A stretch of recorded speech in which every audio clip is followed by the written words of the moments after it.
Most people believe their income is shaped by education, opportunity, or luck. They believe money arrives, or doesn't, based on circumstances outside themselves.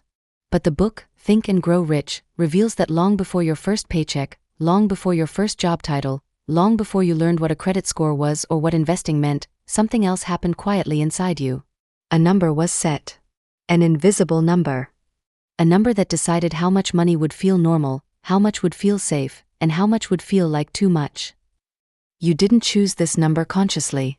You absorbed it. From the way people around you spoke about money. From what felt possible. From what felt embarrassing. From what felt unrealistic. And once that number was set, your life began orbiting around it. Napoleon Hill confirms that this is why two people can work equally hard, make similar choices, live in the same city, and yet end up in completely different financial realities. It is why some people receive raises and still feel broke, while others seem to grow wealth effortlessly without ever appearing stressed. It is why money comes and goes for most people, but compounds and stays for a few. Your income is not random. It is regulated, controlled, governed by an internal system you were never taught to question. An internal income ceiling. Every human being lives with a financial thermostat. Just like temperature regulation in a room, when things get too cold, the system reacts.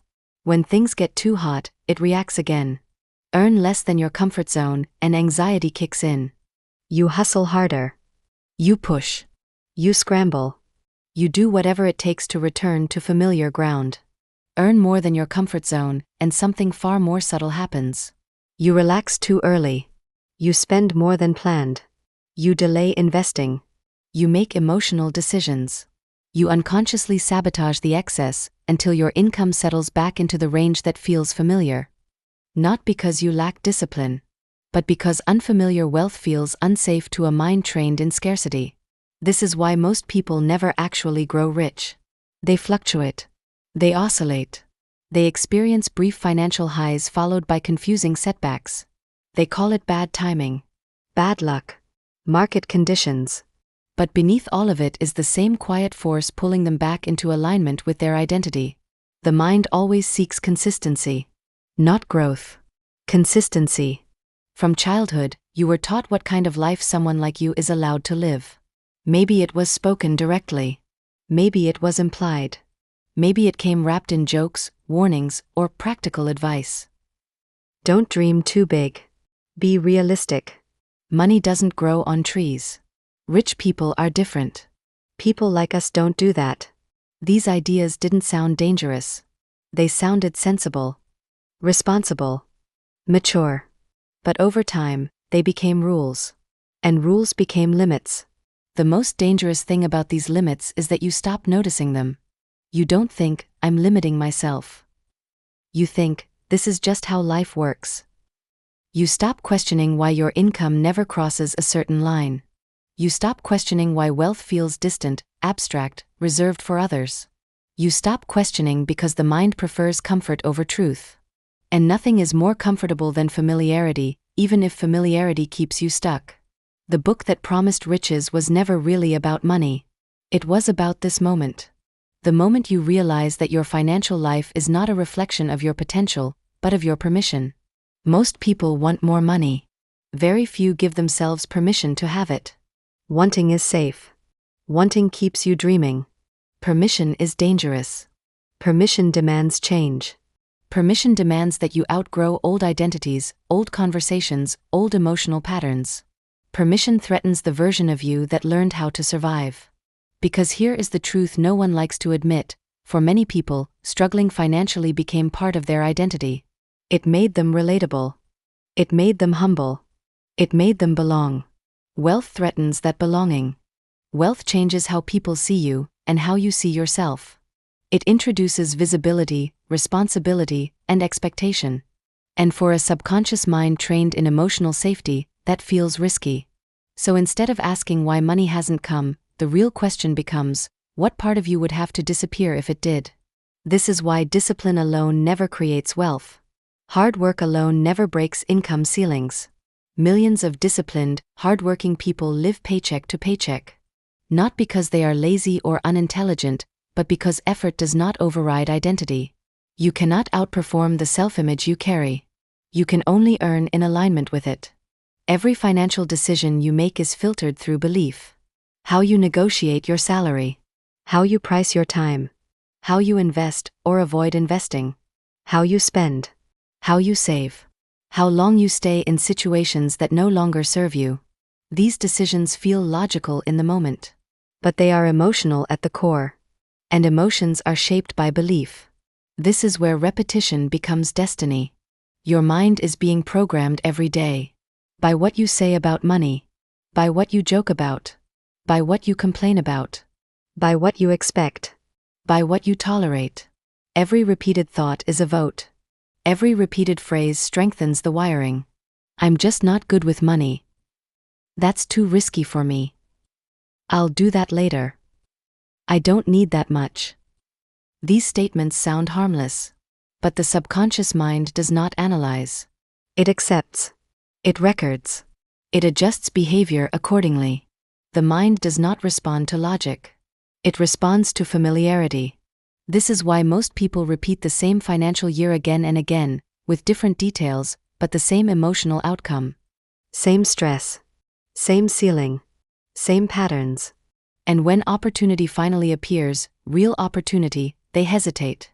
Not because they don't want it, but because stepping into a new financial identity feels like stepping into unfamiliar territory without a map.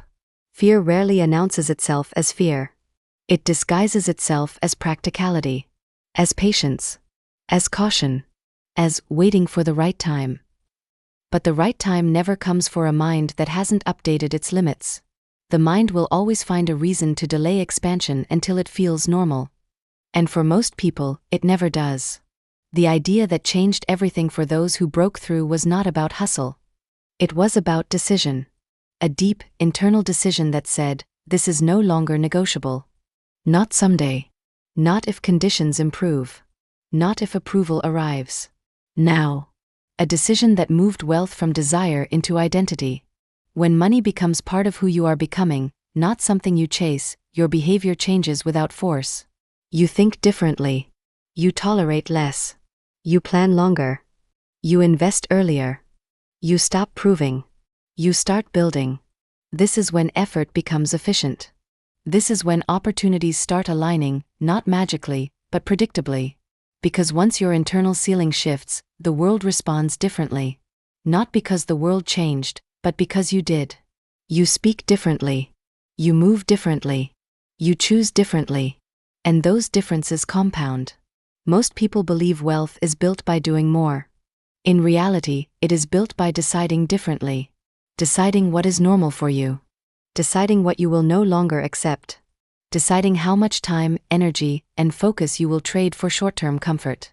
The moment you raise your internal number, your behavior must follow, or the mind will resist. This is why growth feels uncomfortable at first.